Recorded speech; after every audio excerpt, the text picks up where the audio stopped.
Hi, welcome to this episode of Faith and Logic. In this episode of Faith and Logic, we are going to discuss about Aquinas' 5 ways for the existence of God. Now, Thomas Aquinas, he was a 13th century theologian, philosopher, a Christian thinker who is considered as one of the greatest thinkers in the Christian tradition. He was one of the Christian monks. He was also a theologian and a philosopher who wrote the two important works during his lifetime, which is called Summa Theologica and Summa Contra Gentiles.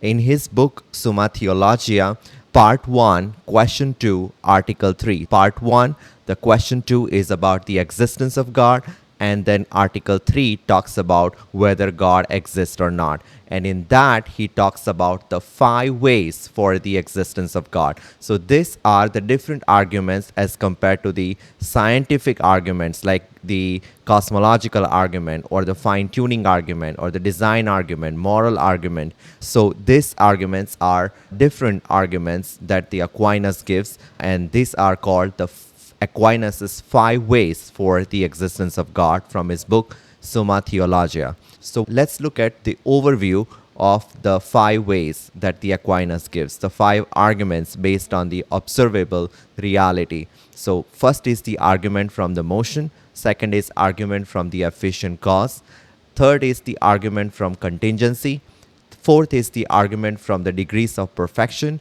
and the fifth one is from the argument from design, that is the teleology. Now, the first argument is the argument from the motion.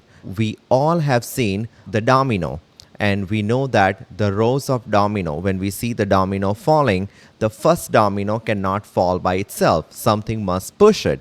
Every moving domino, it depends on the previous one. So every domino that is falling, that depends on the previous one. But you cannot have an infinite chain of movers with no first cause. So therefore, there has to be the first mover who is not moved by anything else. Aquinas, in his argument from the first mover, he calls this first mover God. So let's look at the argument. We see things change and move, but nothing can move itself. It must be moved by something else. So just like we saw the domino effect, a domino has to be moved by someone. It must be moved by something else. A ball does not roll unless something causes it to roll. So if every mover requires a previous mover, this cannot go back infinitely. So otherwise, nothing would ever have begun moving. So there must be a first mover, an unmoved mover. He is unmoved himself. So the conclusion Aquinas gives is that this first unmoved mover is what everyone understands to be God. So that is the first argument that Aquinas gives for his 5 ways for the existence of God, the argument from the motion. And we can understand that with an example of the domino. Now let's look at the second argument. This is the argument from the efficient cause. Let's look at the example for that first. In this first picture, you see that someone is lighting a candle using a lighter. And then here with a matchstick lighting up a candle. So a candle being lit by the lighter. So candle flame has a cause, right? A lighter. The reason why the candle flame is burning is because you used a lighter. But the lighter also had cause. Like the lighter has the fuel in it. It spark, and then someone has manufactured the lighter itself. So nothing can cause itself, right? So a candle cannot light by itself. A chain of causes cannot go back infinitely, and therefore there must be a first cause that begins all other causes. Aquinas calls this first cause as God. So let's look at the actual argument from efficient cause. So every effect has a cause.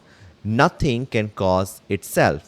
You cannot give birth to yourself, right? If you remove the first cause, no other causes or effects would follow. Now, when you say that every effect has a cause, now everything that begin to exist has a cause. That is a very important thing that one must remember, because God did not came into the existence, or he did not begin to exist. He is always there. Nobody made God. There is no cause for God. He is an ipsum esse subsistence. That means that his being is the existence. And we are going to see when we talk about the necessary being, we'll talk about what this ipsum esse subsistence is. But if you remove the first cause, no other causes or effect would follow. An infinite regress of causes is impossible because nothing would ever begin. So mathematically, the infinite regress of causes is impossible because nothing would ever begin. So the conclusion therefore is that therefore there must be a first cause that has no cause, and that first cause Aquinas calls God. So that's the argument from the efficient cause. Now let's look at the third argument, and that is the argument from contingency.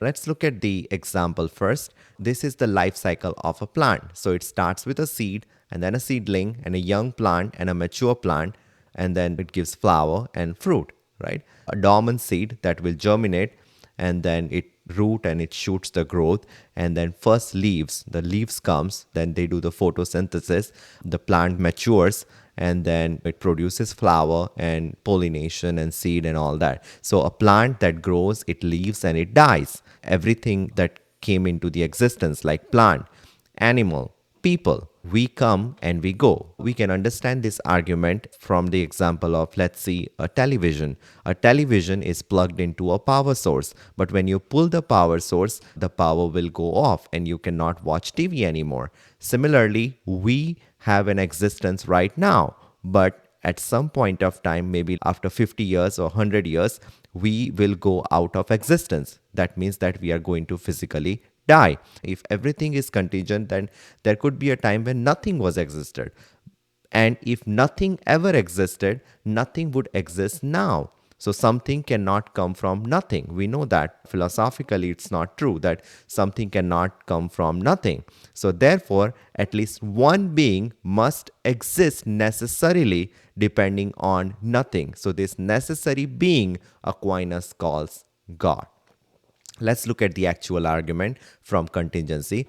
In the world, the things come into the existence and they pass away. Like we saw people, tree, the things which is created, they have the existence, but when they pass away, they no more exist. So people who existed, maybe your grandparent or grand-grandparent, they existed at some point of time, but then when they died, they lose their existence.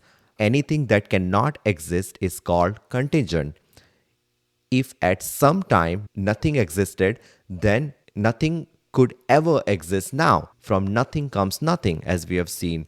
Therefore, not everything can be contingent, and there must be a one necessary being, a being that cannot not exist.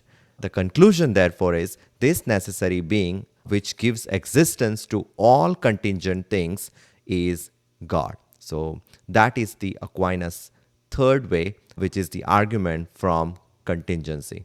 Now let's look at the fourth argument, the argument from the degrees of perfection. Now let's look at the example first. Now these are the different light bulbs: standard bulb, halogen bulb, CFL, or an LED bulb. So each bulb has a different light shining. Some would be warm, neutral, cool, some would be cold. We have daylight, and then some are the warm. So each different light bulb, depending upon their voltage and depending upon the lumen, they would have a different shades of light or different shining. The different light shining with a different brightness. Some lights are brighter than others. Some people are more just, they are more kind, they are more wise than others. These degrees only make sense by comparison to a maximum, a standard. There has to be a standard. There must be something that is perfectly good. When we say Frank is good and when we say God is good, they are both good, but there is a difference. When we talk about God, we talk analogically. We are good, but God is perfectly good. He is absolute good. If we are true, there is someone who is perfectly truth. When we say love, there is someone who is absolutely loving. So that Aquinas called God. So this perfect being is God. Let's look at the actual argument. Argument from the degrees of perfection. So we say something are better or truer or nobler than others. These judgments only make sense if there is a standard or maximum. Something is hotter because it approaches the maximum heat. right? So therefore, degrees imply a most true, most good, most perfect being. Aquinas' conclusion is that this ultimate standard of perfection is God, who is the goodness itself. When we say God, He is absolutely good, He is absolutely loving, He is absolutely wise, He is perfectly true. So that is the argument from the degrees of perfection. So that ultimate standard of perfection is God. Let's look at the fifth argument from design or teleology. Let's look at the example. This is a sunflower field, and we see that the sunflower follows the sun. So sunflower turns to face the sun. Whichever side the sun is, the sunflower faces that way. In the morning, it's this way, the noon, it's straight, and then the afternoon, it turns this way. And then before down, it again turns this way. By the looking at the example of a sunflower, we can understand that the sunflower turned to face the sun. Similarly, birds migrate thousands of miles with instinctive precision. Planets orbit in predictable mathematical order. So there is an order there. These neutral things lack intelligence, yet they act with purpose. So the purpose requires direction, like how an arrow needs an archer. So this intelligent director Aquinas calls God. Before we look at the argument from design or teleology, the Greek word telos, that means end, goal, completion, or fulfillment.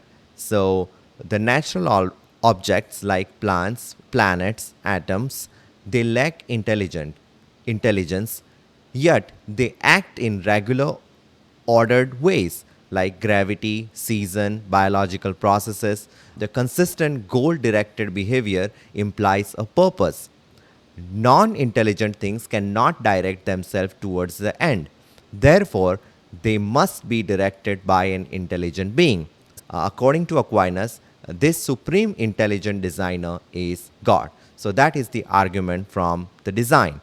Let's just summarize all the arguments that we have seen. The first one was argument from motion. So Aquinas concluded that there has to be a first mover, and we saw the domino example there, and that first mover he calls God.